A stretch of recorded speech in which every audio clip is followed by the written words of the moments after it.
There is no doubt that the pandemic accelerated growth for several e-commerce FMCG or CPG brands. However, scaling DTC, that is direct-to-consumer brands online, is far more expensive than scaling through supermarkets. According to Statista, 80% of sales are still happening in store. Also, conversion rates in supermarkets range from 20% to 40% versus online conversion rates of 3% on average.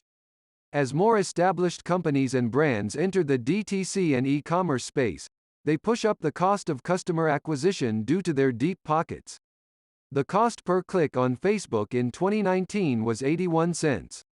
In November 2021, this was $1.22.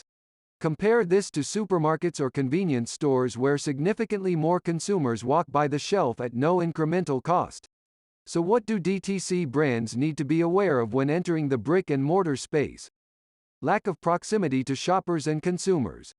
A key advantage that DTC brands have that has allowed for accelerated initial growth versus brands by large FMCG companies is that the teams behind the DTC brands are closer to their consumers. They leverage the data from their own DTC website to understand shopper behavior, consumption patterns and preferences, which they use to fuel their supply chain.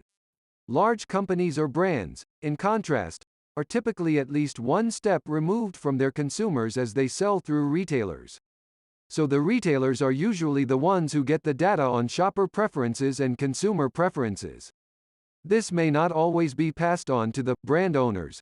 When entering the brick-and-mortar space through supermarkets and convenience stores, DTC brands face the same risk. DTC brands can mitigate this by building a strong community for the brand, as this encourages brand loyalty and feedback. Also, this can be mitigated, partially, by maintaining an online presence while also selling through brick-and-mortar stores to remain close to their consumers and shoppers. Supply chain unpredictability. When selling through third-party aggregators, supermarkets, convenience stores and discounters, DTC brands are dependent on their customers sharing data, which is not always common. So when they receive unexpectedly large orders, they are at times pressurized into fulfilling customer orders at the cost of going out of stock on their online stores. This may result in alienating loyal consumers who have been buying the brand since launch. This can be mitigated by taking a data-driven approach to sales. DTC brands should consider making data sharing a key part of the negotiations during the listing process. This can help anticipate spikes in demand from customers that they can be better prepared for. Inability to influence order volumes. As the size of revenues that DTC brands generate at aggregators is a fraction of the revenues that large and well-established brands generate, sales teams at DTC brands are less able to influence order decisions made by ordering teams at these aggregators. So in situations when these aggregators should be holding more of the brands in stock at warehouses due to higher expected demand, DTC brands most often are not able to influence order volumes, which results in stockouts at stores, losing them sales and market share.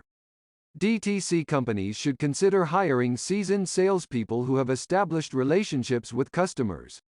This may help with influencing order volumes placed by replenishment teams. Alternatively, DTC companies should consider owning inventory management at retailers to the extent that a sale is recognized only when the brand is sold to the consumer. Given how this may ease working capital for the retailer, they may be more willing to concede, collaborate on other areas like data.